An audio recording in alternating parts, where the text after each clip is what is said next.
Mi nombre es Miguel Contreras, soy médico internista y en esta ocasión vamos a revisar lo que se refiere a diabetes y enfermedad macrovascular. Para ello vamos a revisar tres puntos fundamentales. En primer lugar, es importante el control intensivo de la glucemia en la remisión de la enfermedad macro y microvascular de la diabetes. ¿En realidad se justifica este control intensivo? En segundo lugar, ¿qué nos dicen los estudios de aleatorización genética sobre el papel de la glucosa en el desarrollo de la enfermedad macrovascular? Y en tercer lugar, ¿cuál es la explicación fisiopatológica del desarrollo de la memoria metabólica? ¿Cuál es el papel de la epigenética? A continuación, vamos a hablar sobre los estudios clínicos donde se evalúa el efecto de el control aislado de la glucosa versus el control multifactorial para la prevención de enfermedad macrovascular en diabetes.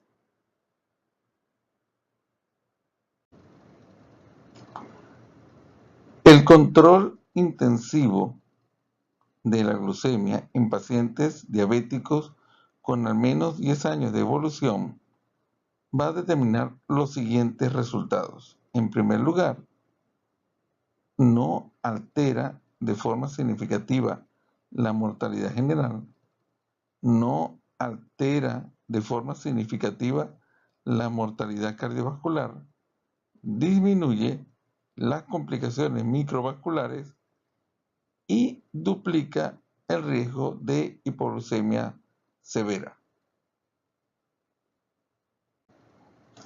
Evaluando el impacto del control del colesterol, la presión arterial y la glucemia en la incidencia de coronariopatía, destacamos entonces el papel del colesterol en este punto. Pero si evaluamos el papel del colesterol, la presión arterial y la glucemia en eventos cerebrovasculares, en este caso va a destacar mucho más el control de la presión arterial sobre eventos cerebrovasculares. Una forma de comparar el impacto del control de la glucosa sobre el resto de los factores en la enfermedad macrovascular es calcular el NNT de la glucosa, tanto en coronariopatía como eventos cerebrovasculares como enfermedad cardiovascular. Podemos ver que dicho NNT es mucho más alto para la glucosa que para el resto de los factores como colesterol y presión arterial.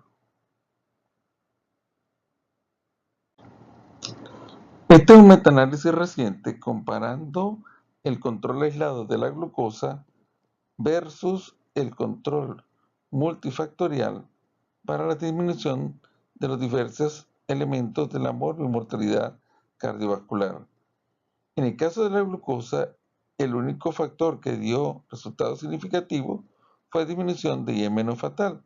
Y aunque en el control multifactorial el único factor que dio significativo fue la disminución de eventos cerebrovasculares, es fácil apreciar la diferencia en el impacto del control multifactorial versus el control de la glucosa de forma aislada. ¿Por qué es mucho más sencillo disminuir complicaciones microvasculares que disminuir complicaciones macrovasculares en diabetes? En el caso de las complicaciones microvasculares, tenemos solamente tres factores fundamentales: la genética, la glucosa y la presión arterial.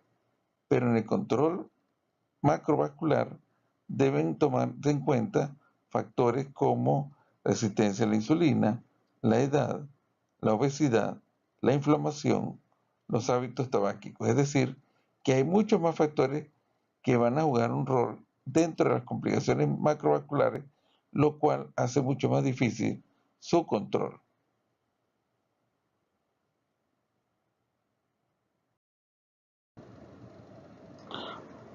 Concluimos entonces que los estudios clínicos apoyan el control multifactorial de la enfermedad macrovascular en diabetes.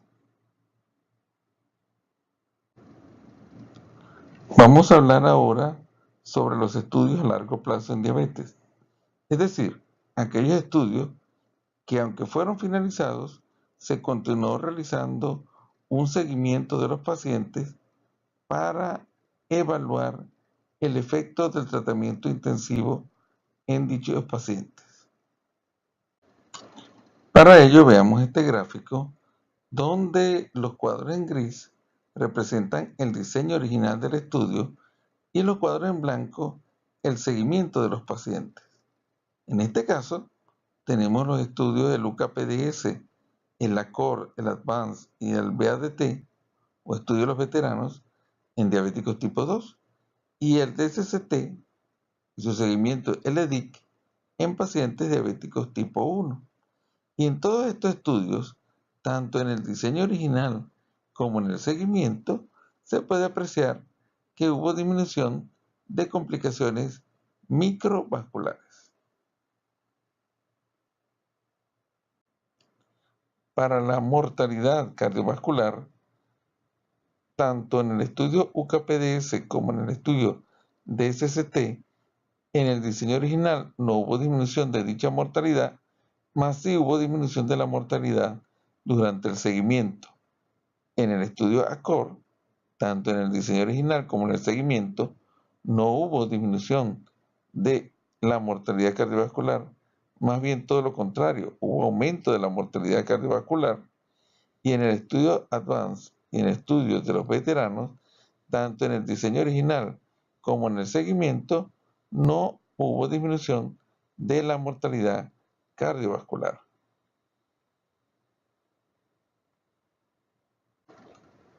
Para la morbilidad cardiovascular, tanto en el estudio UKPDS como en el estudio DSCT, durante el diseño original no hubo disminución de dicha morbilidad, mas sí hubo disminución de la morbilidad durante el seguimiento. En el estudio de los veteranos, en el diseño original no hubo disminución de morbilidad, pero al igual que en los casos anteriores, durante el seguimiento sí hubo disminución de dicha morbilidad.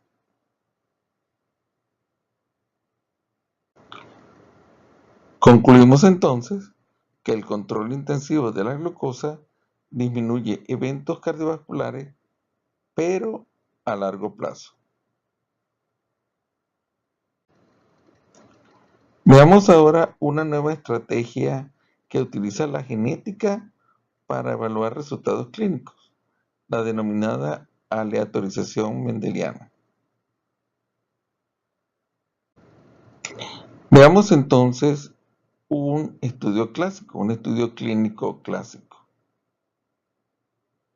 Entonces, en este estudio vamos a utilizar la estrategia de que a un grupo de pacientes, denominado control, no se le administra el medicamento, lo cual va a determinar un medicamento como estatina, lo cual va a determinar a su vez mayores niveles de LDL colesterol y mayor incidencia de eventos cardiovasculares. A otro grupo, el grupo de intervención, se le administra la estatina, lo cual va a su vez a determinar menores niveles de LDL colesterol y menor incidencia de eventos cardiovasculares.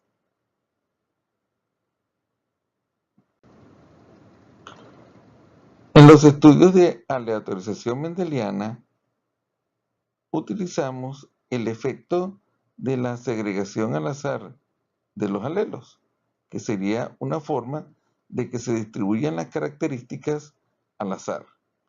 El efecto de un determinado polimorfismo va a su vez a determinar mayores niveles de LDL colesterol y esos mayores niveles se van a reflejar con una mayor incidencia de eventos cardiovasculares.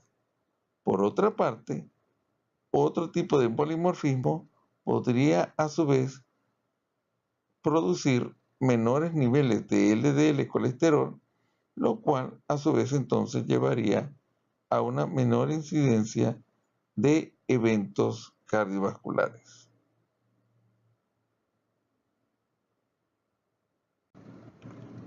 Este es un estudio de aleatorización mendeliana para evaluar el efecto de la glucosa para el desarrollo de enfermedad coronaria en pacientes diabéticos.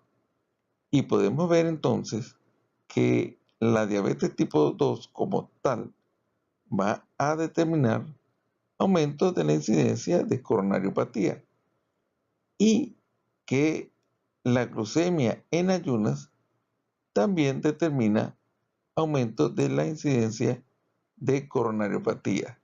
Es decir, que cualquier alteración genética que determine niveles de glucosa elevados desde el nacimiento va a favorecer el desarrollo de enfermedad coronaria posteriormente. Este es otro estudio de aleatorización mendeliana presentado en el 2015, donde aunque la glucemia en ayunas no determinó aumento de la incidencia de coronariopatía, la hemoglobina glicosilada como tal sí determina aumento de la incidencia de coronariopatía y la diabetes per se también determina aumento de la incidencia de coronariopatía.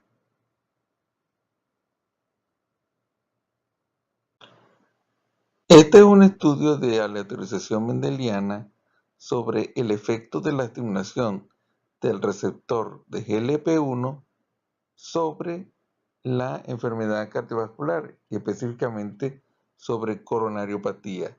Y en él se demuestra que la estimulación de este receptor, del receptor GLP-1, incide en disminución en la incidencia de coronariopatía.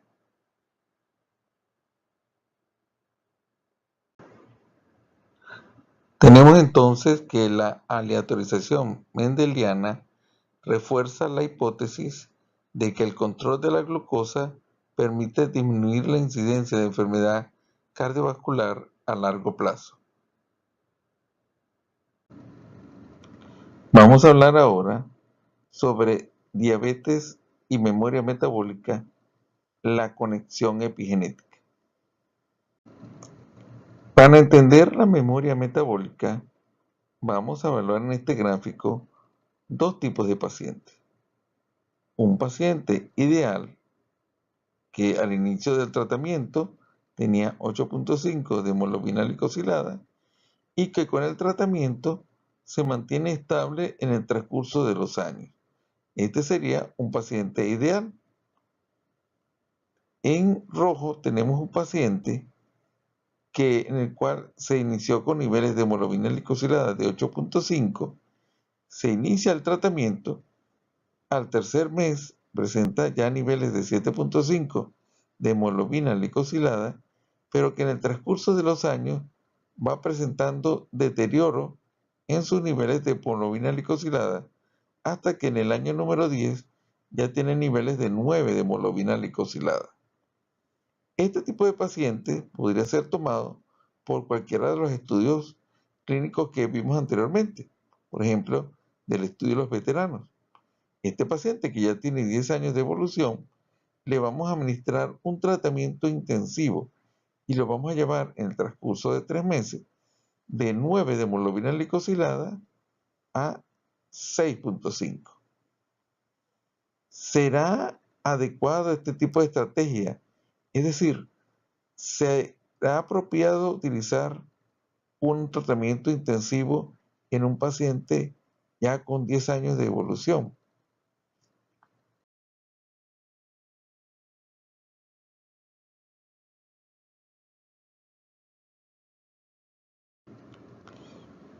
El área que se encuentra entre la línea amarilla del paciente ideal y la línea roja del paciente que no ha sido controlado de forma adecuada constituye lo que se llama el legado negativo, es decir, el peso de la glucosa tras 10 años de evolución, el peso de la glucosa en un paciente que no ha sido controlado de forma adecuada.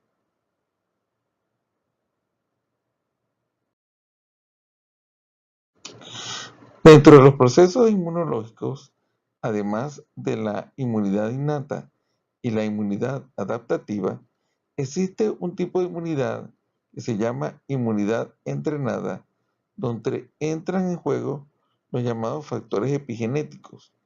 Esos factores epigenéticos, en el caso de una placa de ateroma, determinarían la activación de los monocitos para, a través de la reprogramación epigenética, ser transformados en macrófagos y contribuir al desarrollo de la placa de ateroma. En el caso de la diabetes, la inmunidad entrenada se activa por la glucosa, la cual origina un proceso de reprogramación epigenética. Esta primera fase es denominada fase de impresión y origina la activación de los macrófagos. Posteriormente, la inmunidad entrenada tiene una segunda fase activada por los lípidos que originan una nueva reprogramación genética y una segunda fase denominada de entrenamiento, la cual determina que los macrófagos activados inicialmente se multiplican, lo cual potencia el desarrollo de la placa de ateroma.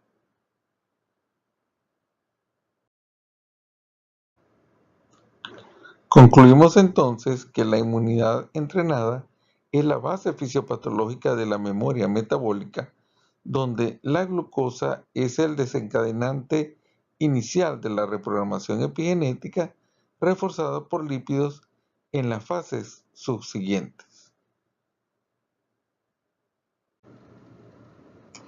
Por su atención, muchas gracias.